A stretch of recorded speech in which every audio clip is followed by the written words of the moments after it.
ഇന്ന് നമ്മൾ കോഫി ഉണ്ടാക്കാൻ it is hazelnut coffee. Budget friendly ആയിട്ട് നമ്മൾ എങ്ങനെ ഉണ്ടാക്കാമെന്ന് നമുക്ക് നോക്കാം. സോ ഞാൻ ഇന്ന് നെസ്കഫെ കോഫി പൗഡറാണ് യൂസ് ചെയ്താക്കുന്നത്. Okay, will start the video. ഞാൻ സ്പൂണിൽ ക്വാണ്ടിറ്റി എടുക്കില്ല because I know like how much I need. എനിക്ക് കുറച്ച് സ്ട്രോങ് ആയിട്ട് വേണം, എനിക്ക് മൈൽഡ് എനിക്ക് പറ്റില്ല. So I took like approximately 2 teaspoon of Nescafe and sugar ഞാൻ ഒരു 2 ടീസ്പൂൺ ആണ് ഇടുന്നത്.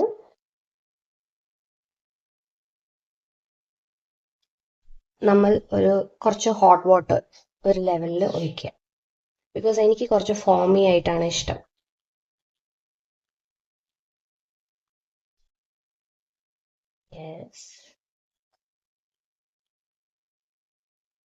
എന്നിട്ട് നമ്മൾ നന്നായിട്ട് മിക്സ് ചെയ്യാം.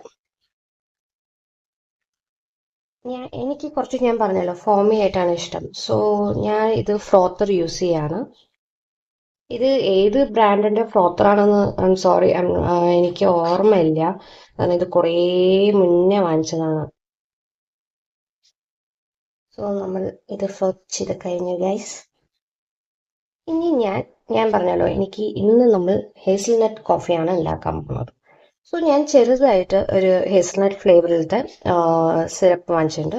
I got it from Lulu hyper market. This is just 56 rupees. നിങ്ങൾക്കിപ്പോൾ എക്സ്പെൻസീവ് ആയിട്ട് ഹേസൽനട്ട് നെസ്കഫെ കോഫി ഒന്നും വാങ്ങിക്കാൻ പറ്റിയിട്ടില്ലെങ്കിൽ I guess this is a alternative option. നമുക്ക് ഇത് ഒഴിച്ചിട്ട് will make and see how it works. ഞാൻ ഒരു ഐ ഗെസ് ഒരു 2 to 3 drops that will be enough. Okay, as usual നമ്മൾ ലാസ്റ്റ് ആയിട്ടുള്ള ഇൻഗ്രീഡിയൻറ്റ് എന്താ പറഞ്ഞാൽ മിൽക്ക്. ഞാൻ മിൽക്ക് ഫിൽറ്റർ ചെയ്തിട്ടുണ്ട്. എനിക്ക് എന്താ പറഞ്ഞാൽ ആടെ ഇഷ്ടമല്ല ഗൈസ്, സോ ഞാൻ ഫിൽറ്റർ ചെയ്തു. So here is my simple and easiest way of making hazelnut coffee. So guys, നിങ്ങളും ട്രൈ ചെയ്തിട്ട് എങ്ങനെയുണ്ട് എന്ന് പറയൂ പ്ലീസ്. കമന്റിൽ നിങ്ങൾ പറയൂ. ഓക്കെ.